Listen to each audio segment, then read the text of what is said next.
Anigaa ollaadhaa firadha siin jedheetiin jira qaamaanii abbaaf saadha sargachuun koo nafu torban kana keessa ho'iin boru ho'iin iftaan nan deema. Kanaaf ergaan jiru yoo jiraatee fi maal gochuu qabna kan jedhu yoo yaada qabaatte hirmaachuun hin danda'a jechuudha arras kanaafan siin. Okay, galatoom.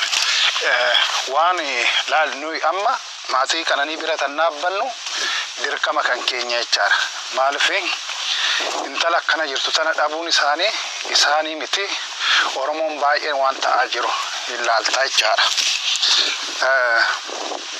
Tan jettu ati hawultii qaananii ijaarsisuuf ijoolleen Oromoo akkaawuntii keessan barbaadu yaadannoodhaa fi seenaa ishii waliin wal qabatee tooyi ijaarsisuudhaa fi kanaafuu akkaawuntii keessan barbaadu jettee akkasitti gaafatta gargaarsan jedhamu seegalee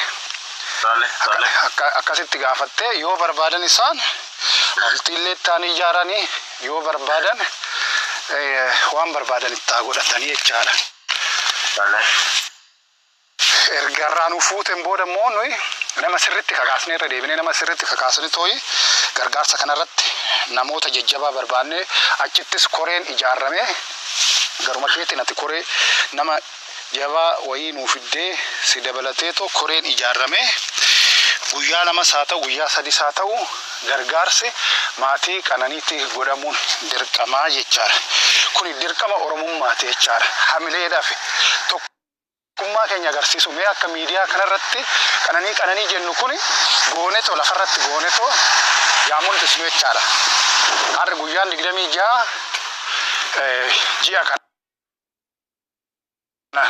soddoma kanarratti yookaan gaafa tokko yookaan gaafa lama ni goonaa jechaadha. Ayyaanni musliimaa kun erga darbeen booda ni goonaa. Namni hunduun tasgabbaa waan ta'eef innaa soddoma irratti illee namni mindaa fudhata. Akkas jechaadha. Laal kana hoonan godhu waan kana hoonan godhu yoonan Oromoodha sagalee ta'u waan ofii kiyya hammataa kiyya waan baay'eetu jira jechaadha. Kan hojii kiyyaa wal qabateetu amma koorsiin fa'aan fudhadhu koorsii gara koorsii 4 itti jira. Achi immoo biyya biraa deemuun narra jira. Kana hunda gara tokkoon hojjechaa tallaan. Innaa kanaafi maaliidhaaf kana godhu saba kiyyaaf waan narraa barbaachisu sa'aatii kiyyaa miti lubbuu kiyyaallee osoo hin kenne mana fakkaatu. Kanaaf mee warruma amma qananii jedhan warra naftanyaa bira dhaqanii lafarratti godhanii nu agarsiisanii jechaadha. Mana biraa nama foloorii gurguddaa qabullee hin barbaanna. Mana biraatis akka duula kana nu gargaaranii jechaadha. Warri azala jirtan warri nu dhaggeeffattan gaafa nu viidiyoo hojjannee poost goonu viidiyoo sun nama baay'ee bira akka ga'u laayikii illee yoo komentii illee kennuu baattan laayikii kennaa. Yeroo baay'ee onnee bochuu maali ashaangulliitu bochuu achi jalan godhina viidiyoo suni akka ugguramu gootu jechaadha san jechuun. Innaa kanaafi waan nu hojjennu sheerii nu godhaadha. Waan nu hojjennu saba nu godhaadha. Nuyi sabuma keenyaaf hojjenna waan ta'eef nuyi sabuma keenya viidiyoo kana dura hojjedhee gadhiisan jira. Amma sirra deebi'ee tan erga eenyu olii nama maatiidhaan bira hin naqaa maatiidhaan dubbatee akkaawuntii nu harkaan ga'een booda guyyaa waan kana gargaarsatti goonu ni beellamna beellama qabannaa jechaadha. Viidiyoo nan hojjedhe irra deebi'ee garuu amma heeyyama maatiidhaan achi calma jenneetu akkas gochuu hin dandeenyu jechaadha. Oli yaada hoo qabattetti Tole bakka rakkoon qabu ani nan deema deemuun koo dirqama. Kan du'a ga'uudhaan deema bicha nanaas obsi. Addunyaarraas waan kana erga naas obsiisee booda manuma keessa kanatti deebi'ee akkaawuntii isiniitiin ergaa. Qoreen illee haa dhaabbatu yoo jedhame illee rakkoon qabu dilasiisee amma isaan Finfinneetti hin deebi'anii. Asuma arguma kana jiraatu achittis yoo danda'amaa ta'e isaanuma keessaa isa waliin goonee akka inni qoreen hundaa wachumatti magaalaa Mamachaaraatti gochuun hin danda'ama. hundumaafuu waan inni irra ga'e immoo manuma kana keessatti deebi'ee isinii ibsa rakkoon qabu.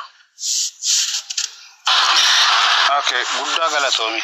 Amma isaanii humna siidaa faatti ni jaarsifatan hin qabanii miti hawulti. Kita mootummaatiin bare anis dhaloonni keenya miti. Hojii mootummaadhaaf dharraamaan garaa argee dhufnee amata dheeraas jira inni. Maal waan harkaa qabuun qabu haati miti hojjettuu mootummaas miti yabeet nachiisa qofaaf miindaa isaanii dhufan jiraatu maallaqa homaan qaban dhugaa dubbachuudha. Okay. Bakka noi hanga dandeenyu bakka kananii buune tooyi agartanii maatii amileen cabe kana lammiinan qabaayyeedha akka jiran na kanaaf goonaa jechaadha.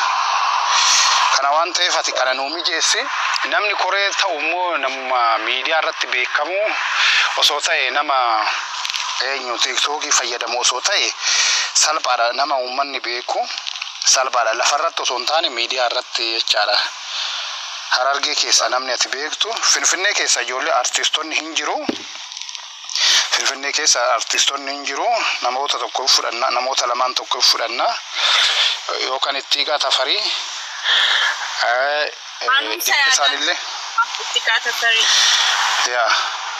artistoota in hirmaachisna san booda achi immoo nama nuu barbaade ati Harargee keessaa nama nuu barbaade maaliif kana goona maallaqni kuni dhuguma isin osoo Oromoodhaa gadditan ta'e isaaniif sagalee taatuun waliin jechaadha hin sobdu jechaadha haqni intala kanaa akka awwaalamu akka Oromoon bakka lamatti cabu akka dhokatu haqni kun akka nullee dhiibbaan goone warra gootan keessa warra amma artistoota ani gaazexanyaadha ani aktivistiidha jettan keessa qananii jaalanne jettan keessa namoota tokko jechaadha. Noi gaafuma duraatirraa eegalle baalaansi gochaa deemu. Ani waa'ee siyaasatti sin dubbadhu as keessatti gara sanis hin goru gara kanas hin goru. Mucaan kun seerri qabatee jira ittaa murtaa'u seerri haa qoratu erga seerri qorateen booda riizaaltii eegnaa. Amma namni biyya keessa waan baay'ee natti erganitu jira sagalee hundaan natti erganitu jira garuu waan seerri qabate tokko ani dubbachuu hin danda'u odeeffannoo baay'eetu na dhaqqaba. San gochuu hin danda'u. Noi mucaan kun qoratamee yoo balleessaa qabaate yoo barbaadan akka maali gumaatitti illee yoo maatiin intalaa eeyyame yoommoo manni murtiitis balleessaa qaba hoo jedhe ittaa murteessu garuu wanna seerri qabate hin baxabbatinaa jennee tooy baalaansi goonee deemaa turre jechaadha. Poolisii federaalaatillee ibsa kanuma baase. Noi intalli akkana bareeddu tun intalli waan Oromoo hojjettu tuni lubbuun ishee akkasitti haala suukanneessaa kanaan darbee tooy haqa ishii san barbaadaa turre jechaadha. Naafxanyaa waliin taatanii Oromoo waliin naa turtanii jechaadha. Osoo dhugaa Oromoodhaa yaaddan ta'e Oromiyaa guutuu keessatti haati Oromoo ajjeefamaa jirti jechaadha. Kuulaniidhaaf sagalee taatanii ani immoo tan baay'ee garaana guggube shamarree babbareeddu waan tokko eessaa akka gadi yaa'an naaf hin galle. Guyyaa tokko haadha Oromootiif sagalee ta'anii hin beekan. Wallagga waggaa yaa guutuu fixanii beeku. Guyyaa tokko sagalee ta'anii too hin beekanii jechaadha. Roobaan dhiifama guddaa asitti jechuudha. Eenyutu ajjeesee eenyu sagalee ta'a. Maalinni kan nu ajjeesu isaanii nu kumaara isaaniitti moo maani? Nu mana baankii isaaniitti miti bee lubbuu keenya kan balleessaa jiru isaan. Deebi'ee warra qabnullee akka balleessinuuf kan nutti shiraxatu diggame isaani. Aga hoomitti nu kan isaan akka farda isaanii nu gallaban. Nu of ta'uu hin dandeenyu. Nu gumaa baafachuu hin dandeenyu. Nu sagalee gumaan tala kana hin barbaanne sirriitti. Dhiinni intala kana baduu hin qabu.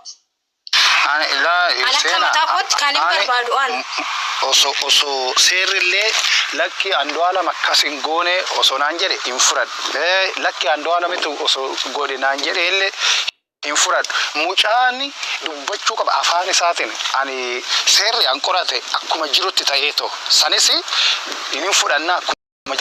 Mucaan kun garuu jaarsi waamame maatiin waamamee maatiin intalaa waamamee bakka tokko ija keessa laalatooyi mucaan kun itti muu qaba wanta taatee san maalirratti akka wal dhaban maaliif ishiin akka kana of goote yoo inni immoo ofiisaatiifis balleesse reetoo himuu qaba ani afaan isaatirraa hin dhaga'uu barbaada seeratillee nan fudhadha.